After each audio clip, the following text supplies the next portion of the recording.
I'm excited about this episode of the Elite Recruiter podcast. I have my special guest, Madison Loomis, talking about making that jump. She went from corporate recruiting to her own firm. And I know so often we hear the stories of like you should go work at an agency before launching. I love that she jumped internally because I mean that was my story too. I jumped from an internal recruiter to your own search firm, and I am excited about her sharing the story to inspire and help others grow. So, Madison, welcome to the podcast. Yeah, thank you so much for having me. I was shocked when you reached out. Like I told you, I was like, "What? You want me on the podcast?" Honestly, I started seeing you online, started seeing the interactions that you were having, found out about your story. And one of my favorite things to do is share stories that where people are at and this relatability and knowing that they could do it too. And I thought you'd be the perfect guest for that. So, welcome, Thank you so Madison. much. Appreciate it. So, how did you even get started in the recruiting space? Yeah, that's a great question. So, like many, did not grow up saying I want to be a recruiter. It's one of those things where I found out along the way. I always had the gift of gab and I wanted to do something helping people. And so I remember my mom saying, "Well, you should check out HR." So I did an internship. I actually worked at the Alumni Association at my school doing cold calling for donations. And I was just somehow naturally gifted at asking alumni for money. And I was like, well, okay, like that's a skill set, right? That's transferable. And then I actually ended up getting a part time role while I was in school working with a nonprofit healthcare center doing recruitment for nurses and doctors and medical assistants. I loved it, but nonprofit spaces, a lot of times their budgets and stuff go basically by the year. And so I was graduating college and they basically said, "Hey, you can stay part time, but we don't have a full time role." So I somehow connected with somebody that was in technical recruiting and made that jump. And she was a great mentor, but that was kind of like my first gig out of school into recruiting was in the engineering space on the agency side, but not with a big tech firm. It was actually with a startup. So I had a very different kind of start to the recruitment scene. I think that starting at a startup is fantabulous just because you're handling so many different things.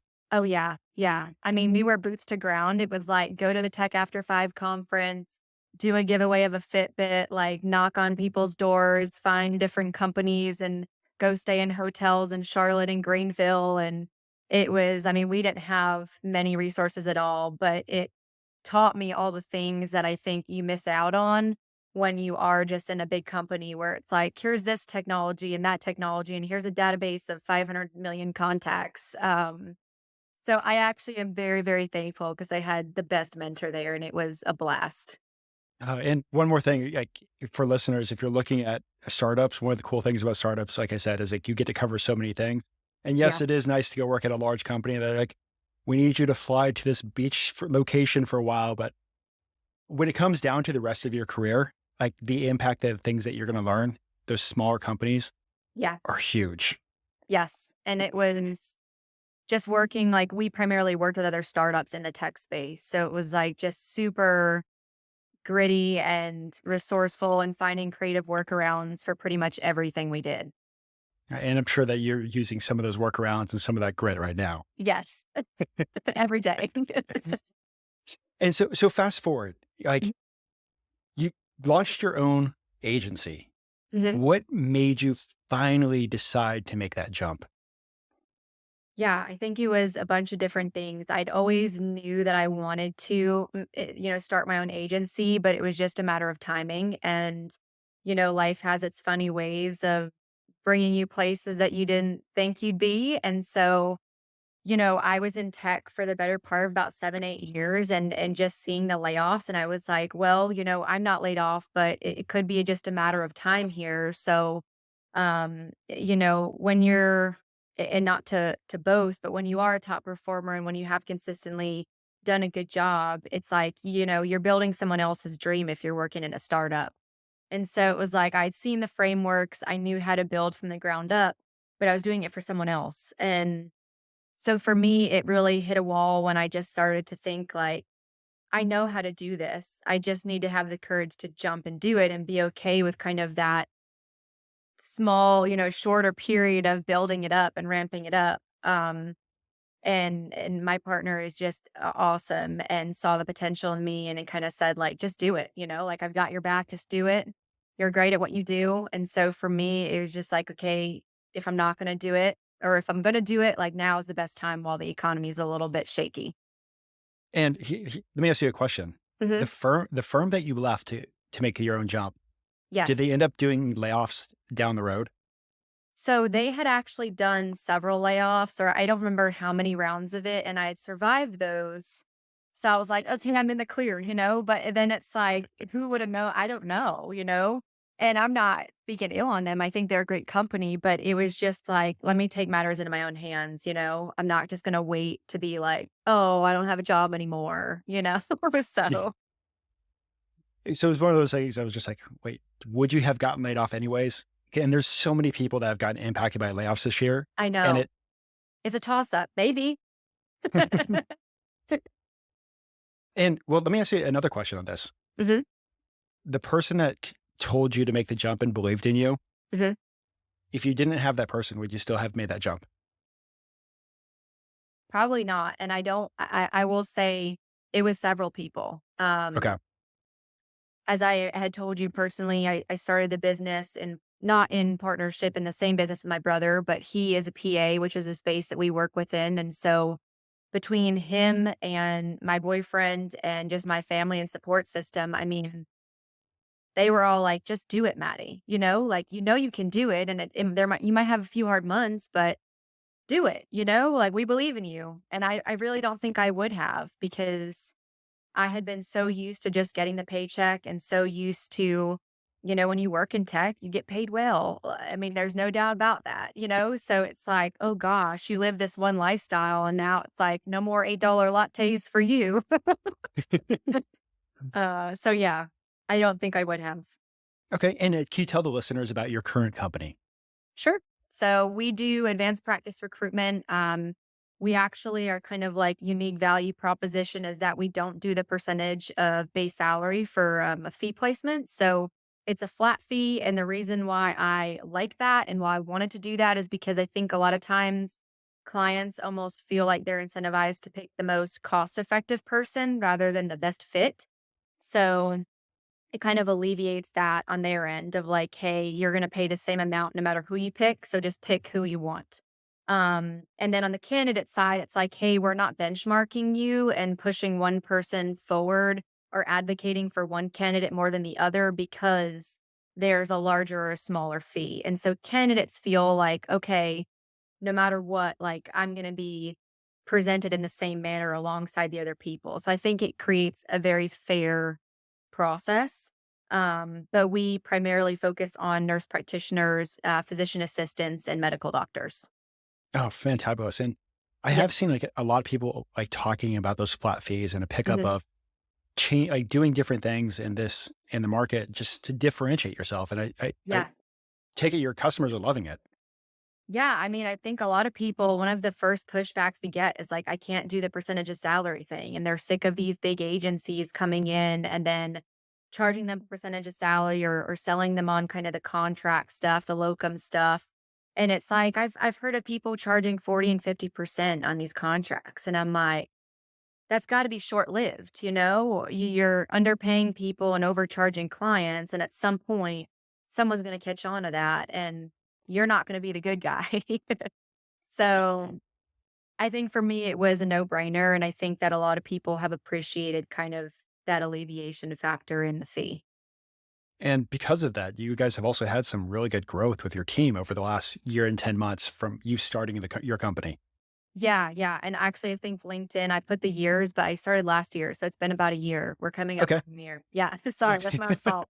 Um, but yeah, I've been able to grow it. I mean, we're not anywhere near where I want to be. But with that being said, I've got a fantastic team of really talented recruiters who make my life just so much easier because as you know, as an entrepreneur, I mean, the weeks can get very long and it can get very lonely. And so I wouldn't be able to do it without them. Awesome. And one of the questions is, I know I actually had my LLC in place before I made the jump and before Yeah. I left the internal recruiting. Mhm. What are some of the things that you started doing? Or were you thinking about making this jump the whole time? I wouldn't say the whole time. I really liked my job and I loved the people that I worked with. It wasn't that I was unhappy with my role. It was more so just that like I knew I had music still left inside of me and I knew that one day I wanted to do this and it was like now is the best time if I'm going to do it. And so it was kind of just like a no-brainer, but I really don't think there wasn't like tons and tons of like, oh, I hate my job. I can't wait to start my agency. Like, they're just like, okay, like now's the time, let's do it. And it kind of happened and very quickly too. So yeah, it wasn't a long planning period. Like I didn't have the business for a few months before I quit. Like I opened the LLC and within 2 weeks I put in my notice. That's fantabulous. Yeah. Yeah. I was like, go big or go home, you know? So yeah, that was that. What are some of the foundational things that you did when you first started that helped you succeed? Yeah, so I think about this a lot from my kind of, I guess, not only upbringing, but also just what I learned working in startups is being able to kind of deal with the delay, if you will, or the building phase. And that the first 3 to 6 months of any recruiter that's starting out or, starting in an agency, whether it's beginning of their career or making the pivot like I did, is being able to know that, like, you might not make money for the first 3 months, and that actually, in my mind, is a good sign because you want to build relationships and you want to brand yourself so that you're actually looking at the long-term impact rather than just becoming a transactional recruiter of like, "Oh, it's my first month and I hit, 25K in billings." It's like, "Okay, great, but did they give you more placements? Are those, like, short-lived contracts? Like, how did like, you can't have that depth of a relationship so quickly, unless maybe you've been in your industry for just so, so long that you already have that there. But for me, it was like, "Okay, take the time now to kind of sacrifice, right, in terms of placements, so that when you do start making placements, it's a domino effect and you get referrals and you get repeat business and you're doing it the right way rather than just cutting corners." Now, were you doing like a lot of BD work or those early days? What did your Yeah. days look like? Oh gosh. Not a lot of sleep, lots of caffeine, uh, panic attacks, the usual. No, I think it was a lot of business development. It was a lot of seeing what conferences I could attend, what networks I could join, like finding the right kind of corners to position myself in. And just a lot of branding, getting the word out on different social media channels, connecting with people that I had placed, a decade ago in healthcare that were still a part of my network, but I hadn't really been in touch with them because I'd been in the tech scene. And so really just trying to build genuine relationships without the goal in mind of being like to get a client or to get business or to make a placement of just, here's what I'm doing. Like, I want to share it with you. And there's absolutely no pitch. It's just, this is what we're doing. Um, and When through you that, sorry, go ahead. w- when you were like kind of talking about that, explaining that to people Mhm. and sharing your story, like social selling, Yep. did you get clients from that? Yeah. 100%. Yep. And at first, I think I learned kind of the depth of relationship from my own experience in terms of we had a few clients at first that were like, "Yeah, you can work on this role." And we were one of 10 recruiters. And it was like, they didn't give a crap about me, and I'm over here like sending them coffees and gift baskets. And they're like, "Thanks, I guess, like we don't even know you." Um, so I think it was a lot of understanding the type of client that we wanted to work with too, and so not just accepting any and every client, because for the candidate experience, you also just don't wanna become that agency recruiter. It's just like, get closest to the dollar and make the quickest placement, but you wanna build a brand because it's no longer about the company that you're working with, it's about the longevity and the impact that you're making. So I think one of the biggest mistakes that I see with a lot of people that are making that jump, they're not sharing their story publicly of what they're doing. Mhm. And been, I think this is kind of like maybe us really old G's that have been like on LinkedIn since the good old days when I had like a million people. Like the Yeah. LinkedIn algorithm has changed, and I'm seeing Yeah. people that are actively sharing their stories and actively sharing what they're doing, and they're picking up clients just on that. Oh, yeah. Yes. I mean, I've had people reach out to me and I'm like, well, who else are you talking to? Like who's our competition here? And everybody that's worked in an agency have been trained to say that. So, and they're like, oh, AMN and Jackson and Coker and Merritt Hawkins. And I'm sitting there like, huh? Like, how is my small shop being compared to these like absolute gigantic companies? And it's a blessing, but I think it truly is based on the fact that I'm not afraid to share my story and I think very real on LinkedIn. I don't just post a bunch of like schmarmy stuff and I try to be authentic. And I think that resonates with a lot of people who are sick of these big agencies that just give them one pitch and it holds absolutely no weight. Okay. So social selling was a huge win for you. What Yes. other kind of, and you went to a lot of events and networking stuff. That was another Yep. win for you. Mhm. What other things were you doing those early days to pick up new business?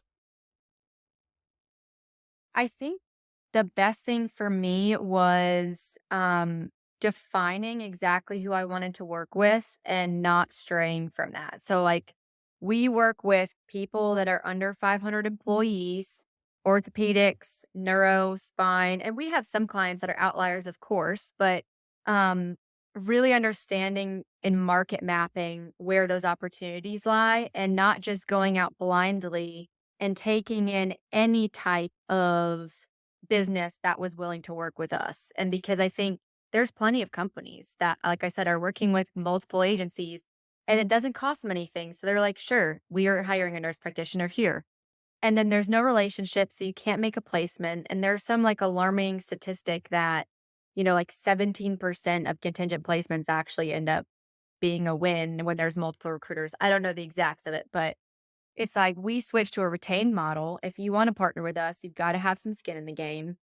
And I think that was a huge game changer for me in that knowing our value, knowing we're dang good recruiters and we can get the job done just as well as these big companies, but we're going to do it differently than them. And that's why we require X, Y, and Z and not just accepting anybody who's not willing to partner with us on that end, And I think that's important too, because a lot of people just go out and you'll work with me, great, let's go. And I don't think that's good long term. So I think business development on that was like doing your research prior to. And then honestly, with the social selling, I did a lot of Loom videos of just like this. I mean, me saying, hey, I'm Maddie. Here's what we're doing. Like, if you're interested, let me know. And you'd be surprised at how many people enjoy that approach rather than like we've done X, Y, and Z and we're the largest da da da da da. Like they don't want to hear that anymore. So yeah. I think that's one thing I've been talking with a lot of people, the power of personalized videos. Yes. Yep. And I know there's many of us like, even though I'm a podcast host, sometimes I don't like being in front of a camera. I hate to say that. Yeah. But I think the way technology is, like, it's easy to write a chat GPT email. It's easy to have like this email that's been used since 1980 when it comes to recruiting. Yeah. But then a video is just so authentic. What Mhm. advice would you give to recruiters that are just starting using video for their business development? Um, I would say be yourself because I think a lot of people get nervous because they think they have to come across as this polished, like well spoken. And yeah, of course, to some degree, like you can't get on there and be like, what's up, dude? But be authentic to who you are because your personality is going to be your, UVP, your unique value proposition. And people work with people that they like. And there are going to be some people who probably think that I'm wearing bright pink headphones. So some people are probably going to be like, this chick's too much for me, like she posts too much on LinkedIn. And that's okay. Like there's somebody that's going to go, I like what she's doing. I appreciate that she's authentic and genuine about it. And, we'll work with her.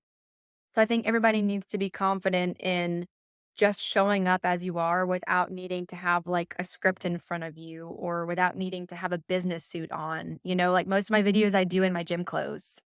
I mean, if somebody's gonna judge me for that, I probably don't want to work with them anyway. That's awesome. And then you went from contingent for a while. When Yes. did you make that switch to retained? hmm So we started in November of last year. The first few clients were contingent. And I'll say this, I do have some clients where I actually do contingent on until I feel like I can do retain on them, because you also don't want to do a retainer with somebody that you're never going to win for. And they need to want you to win too in order for that partnership to work. But I started retaining clients around February. So I guess November, December, January, February, it took me about 4 months. Okay. Um, and that it was like a game changer. And I actually did some work coaching with Mark Whitby. I'm sure you're familiar with him. Yeah, he's a trademark in the recruiting industry. And so I did some consulting or coaching with him. And that's where I think everything for me, like when it came to just knowing your value and making sure that you're bringing that to the table every time. And if somebody doesn't respect that, then they don't need to be your client. That is awesome. And got a Mark Whitby question. Yes. Was hiring Mark Whitby as a coach a complete game changer for you in your first year? Yes. Yep. 100%. I think he's great. I think he really focuses on like having a niche and being specific and not moving away from that, because I think that a lot of people think like when one thing doesn't work right away, like I need to pivot, I need to move, I need to change something. But sometimes it's not that it's not broken, it just needs time. It just needs, a little bit of tweaks here and there. And so I think that was helpful for me because I'm somebody that is somewhat, I guess what would be the word, impulsive, like, "Oh, this doesn't work, I'm gonna change it entirely, and now this is, like, our whole new way of doing things," and so it kind of brought me back to earth of like, "No, your idea is great, and we just gotta hone in on certain things." That is awesome. And it's a common theme across like a lot of top performers is either they've dealt with a coach, they're using a coach, or there's been Mhm. a coach that has some sort of like imprint of success on them. Yeah, So completely smart doing that. definitely. Now, I do have a kind of just, I know you started off in healthcare and I Mhm. know like tech is fun, tech is exciting.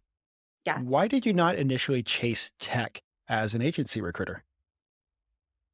2 reasons. The first one, from a compliance standpoint, because I had enough respect for my last employer that I did have Okay. a non-compete. So, for me, it was just respecting the fact that I didn't wanna muddy the waters there because I did really enjoy that company, and again, I didn't leave because I was unhappy. It was just like, I knew that I wanted to do this, and so I knew down the road if it got to that point that I'd have the opportunities in the network. But for me, also, healthcare was my roots. It's where I started in recruiting. And it's, I studied health sciences in school. I originally wanted to be a speech language pathologist. If you can't tell, I like to talk a lot. So for me, it was like, yeah, I'm going to go become a medical provider. And then I started recruiting and thought, I can save a lot of money by not going to graduate school, just recruiting them instead. So I did that, and, I think it was also just I saw the market kind of going down, and it was one of those just time and place things. Healthcare is very consistent. It doesn't move as quickly. It might not be as lucrative on a per placement basis, but I truly think I've fallen back in love with healthcare and that the people that I work with day in and day out, no offense to engineers, but sometimes it's you work in this space, you get it. It's like trying to make someone talk to you that doesn't wanna talk to you, and in healthcare you're talking to people that are very personable, they are very focused on the impact of what they're doing, and I think it's very rewarding despite the fact that I'm not the actual provider, to know that like, "Oh, like, I've just hired 2 NPs at this place, and now they're able to open their clinic and start seeing patients in this underserved community." Like, that, to me, is what fulfills me. So you hit a thing that I absolutely love, Mhm, fulfillment, mhm. loving the space and loving the industry. Yeah. For a recruiter that might not like the industry they're in, what would you recommend to them to do to find an industry that they can fall in love with? I think it goes back to understanding where your own interests lie. Like for me, I didn't grow up like tinkering with engineering stuff and coding. Like I wouldn't even know where to start. Which is crazy because I was a decent engineer recruiter, I thought, like I was a good performer, but um I I grew up in a family that was very sports oriented. I've grown up, I'm a fitness addict. Like I love working out. And so for me, it was also about my niches within orthopedics, neurospine, pain management, sports medicine. Like those are all very similar. And most of the providers that I work with all have an athletic background. Like they were inspired to go into orthopedics because they, were a collegiate baseball player or whatever. Um, and so I think it's narrowing down, like, what do you like talking about? If you're somebody that enjoys, talking about the stock market and investments, like maybe you should go into financial services. If you're somebody that enjoys like criminal cases and documentaries, like go into legal recruiting. If you're somebody that, is tinkers and does stuff in their shop and builds cars, go into the automotive industry. And so I think it's really just being honest with yourself and not just following the dollar, because when you enjoy what you do, it makes it that much easier to chase it, even if it's a lower paying industry. And I think everybody's for a long time was obsessed with tech until now. And then they're like, oh crap, what do I do? I've seen a lot of that, and it's one of those things I think is also sometimes hard for a recruiter to do is they've Yeah. developed this identity in this space, and you have Yeah. to sometimes like shed the identity to Yeah. to create a new identity to start chasing something else. Yeah, for sure. And I think, that can change. And I've also seen it too, where people are like, well, I built up my entire network. And I'd argue, like, well, so did I for about a decade in tech, but that doesn't mean that those people go away. Like, I still keep in touch with people that are in my network. I'm not recruiting them, but that doesn't mean that I've got to close the door, because who knows what the future, holds. But it does mean that you can pivot and still be just as successful, because I'm sure you agree, you're a recruiter, you've done this for a long time. If you're a good recruiter in one thing, you can be a good recruiter in another thing. It's just, where do you want to recruit? That's awesome. Well, before we switch over to the next part of the conversation, is there Sure. anything else you'd love to share about what we've covered? Hmm. No, I think we're good. I'm All excited for right. the next part. On to the quick fire questions. And remember, Woo, all these right. don't have to be quick answers. Okay. Get me nervous over here. I didn't explain that one time, and I think somebody gave like, it was like 3-second answers. And I'm like, a little more context, please. A little more. All right. So Like cash cab. pretty much. So, there's been like 2023, 2022, there's been a lot of people that just started off in recruiting, like brand Yeah. new to the industry. Hmm. Like looking at 2024, Yeah. what advice would you give to somebody that is brand new and just getting started with recruiting? Um, I guess my biggest thing would be to find a mentor. For me, I've had so many great ones throughout my career. One of them is one of my first mentors is actually one of my first clients when I started my business 10 years later or however long later. And I think that's so important, because when you find people who have been there and done that, you don't have to guess. And so it's worth either every penny or worth paying it forward to find somebody that is willing to not only believe in you, but to help you. And I don't mean somebody that are texting 24/7. Please don't do that to people. But I had LA, who was my first, out of college boss, and she's been a career long mentor for me, and we still stay in touch. And she actually just started her own business again, where she's doing more of like interview prep and stuff. And it's just, then I've got Val, and I've got all these different people that I feel like without them I wouldn't be where I am today. Find a mentor, Yes. number one. And pay it forward. Oh, that's a good key. And you do a lot of that online. Yes, I try. Definitely make sure to follow her on LinkedIn so that way you can see a lot of the paying forward she does. S- Thank you. So when it comes to like the recruiters that have been around the block 5, 10, Hmm. 20, 25 years, what advice would you give to them to be successful or see more success? Yeah, I'll answer that in the way that I have to remind myself consistently is like, don't get away from the basics, from the foundations. I think we live in a world where there's so much talk and concern about this technology and that technology and AI and blah, blah, blah, blah, blah, blah. And we forget that, like, the basis of what we're doing is building, creating relationships and it's a relationship driven business. And you cannot do that with technology and AI 24/7. So I think it's being able to stay true to your original kind of mindset around recruiting, whatever that might be. And then also not being so old fashioned that you're not open to hearing new things and learning from others. Like, I think no matter what room you're in, you shouldn't be the smartest person. And if you are, like, find a different room because what are you going to learn there? Like, unless you're teaching others, you're just staying the same. So I do think that there is room for people to also not be closed minded to doing things differently if that does allow them to work smarter, not harder. Awesome. Has there been a book that's had a huge impact on your own personal success? Yeah, I'm gonna be honest, I'm not a huge, huge reader. I know that probably sounds like, a lot of people come on here probably like, yes, I read all the time. I really don't. I talk to people a lot and I pick people's brain a lot. I think for me, and this is probably gonna be an untraditional answer, is the Bible. For me, it has kept me able to carry on when, and everybody that owns their own business knows this, where you really just want to pop off. And you're like, okay, let me keep my grace and composure. Let me remember my scripture and let's move on. Um, for me, I think my faith has allowed me to overcome some of those really low points, knowing that I'm here, I'm doing this, and if he brought me to it, he's going to bring me through it. So almost said like amen to that. Amen. I'll say it for you. There we go. Um, what do you think is the future of AI with recruiting?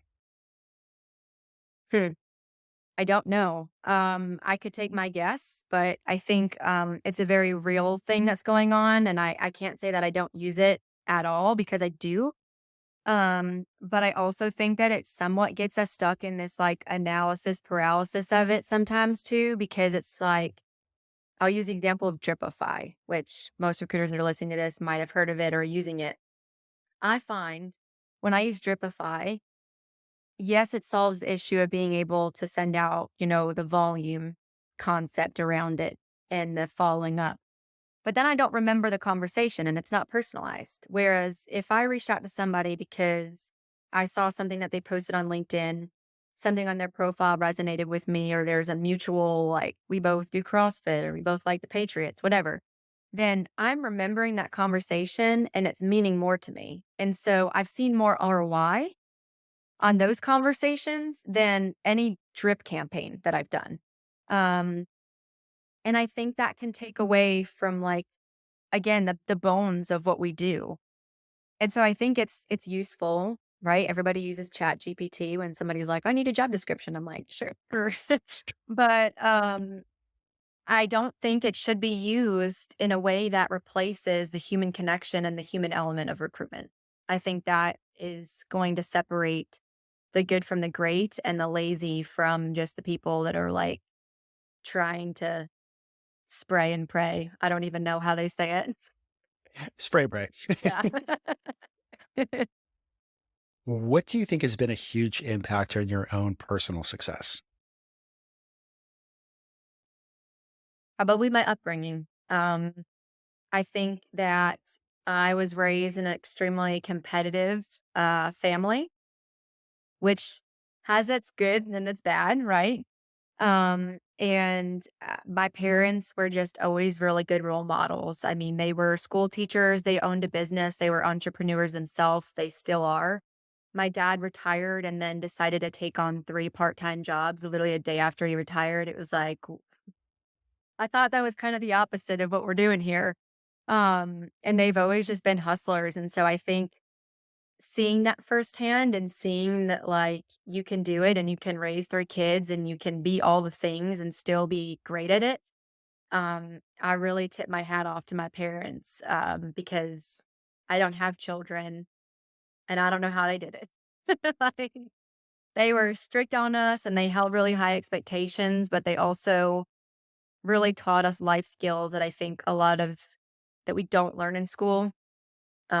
We owned a restaurant, and so by the time I was 10, I was washing dishes, and by the time I was 14, I was, waiting on tables, and I think those things are what actually helped me in my career, not like learning math equations in school. That's awesome. So, looking back on your career, Hmm. if you could have a cup of coffee with yourself when you're just getting started with recruiting, Yes. what advice would you give yourself? Let me think about that one. Um, I think it would be around, and I say this kind of twofold because I do believe that you wouldn't be where you are today without the decisions that you made along the way, and whether that's good decisions or bad decisions. I do think that I'm a worrier naturally, and I'm also one that's like, I get an idea in my head and I'm like, nothing's going to stop me. And there are times where I've made changes from jobs where there was probably a lot more left to learn. And if I look back on my career, like I'd probably label myself a job hopper. And I come about that genuinely that I mean, I stayed in roles for, 2 years, but I never stayed somewhere for 10 years to really see like how to optimize that career. But I also knew that, like, being an entrepreneur was what I ultimately wanted to do, and every time I made a move, it was for a reason, whether it was like, I'm gonna have the opportunity to learn this here that I'm not getting here, or I'm gonna be able to make more money here to where I can save more to be able to open my business. Um, so it was all strategic. It wasn't just like by the whim of my, pants, I did it. But I think that if I had a little bit more staying power initially in my career, that I probably could have maybe potentially gotten to this point sooner. But then again, like I wouldn't change it for the world because along the way, again, I've just met tremendous amounts of really high value people. And I'm very thankful for that. Awesome. Well, Madison, before I let you go, is there anything else that you'd love to share with the listeners? Yeah, I mean, I think we talked about this briefly, but I like to make it a point because I think a lot of people that are starting out into their or thinking about starting an agency think that they have to be this $1 million biller, that they have to have all their ducks in a row. And we've spoke on this of like the difference between trying to build like a mega million agency versus that of a lifestyle. And what I'll say to that is you don't have to become the largest agency in order to do this successfully. You can be a lifestyle small shop recruitment firm where you have the flexibility and you have a lifestyle where you don't have to sacrifice your family, your friends, and other parts of your life. And I think that's super important to tell people. And I'm always open to talking about it if someone's interested after the podcast. Of like, don't work your life away just for the sake of saying, like, I compete with X, Y, and Z. Um, I think that's really important because I think there's a lot of hype around it on LinkedIn and bragging about it. But at the end of the day, nothing is more successful to me than achieving that balance. I think, like, when you talk about balance and being an entrepreneur, it's such a tough word. It is. Yeah. But this is just from also like personally, myself and my wife and Yeah. many other people that we know, Hmm.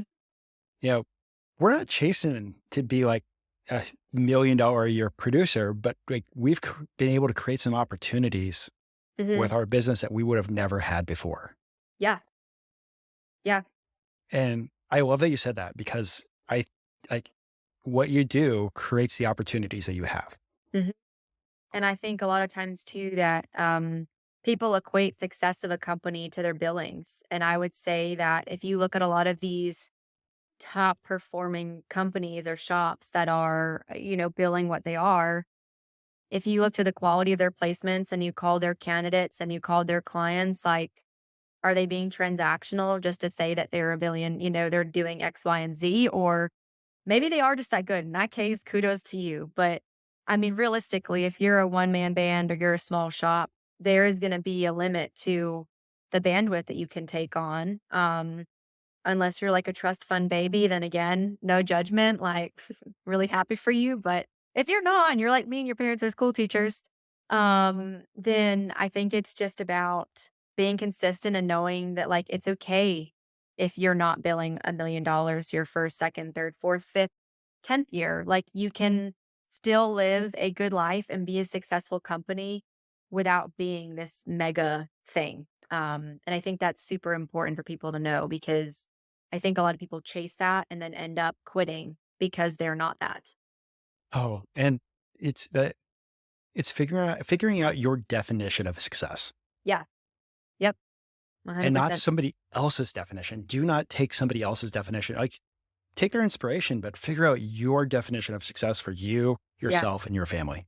100%. I mean, I think you can't sacrifice your family and your children and the other parts of your life that you love so that you can make X amount more dollars because at the end of life, you're not going to think about that. You're going to think like, oh, I wish I had taken that time, on the holiday to spend with my family rather than sitting behind my laptop. And I think the first few years, of course, there's give and take and sacrifices you make, but ultimately, you shouldn't be at that point once you're established and running smoothly. Awesome. Well, Madison, I just want to say thank you so much for coming on the podcast. Yeah, of course. Thank you for Inspira- having me. inspiration to make your own jump, inspiration. I think what you finished on was so important about figuring out your definition of success. Yeah. I don't think it's what a lot of people spend time doing. And if you're listening to this podcast, spend 5, 10 minutes or more. What do you want success to look like for yourself for this next year? Yeah, definitely. All right. Well, for the listeners, I hope you guys crush it. And once again, thank you, Madison. Yes, thank you so much. It's been fun.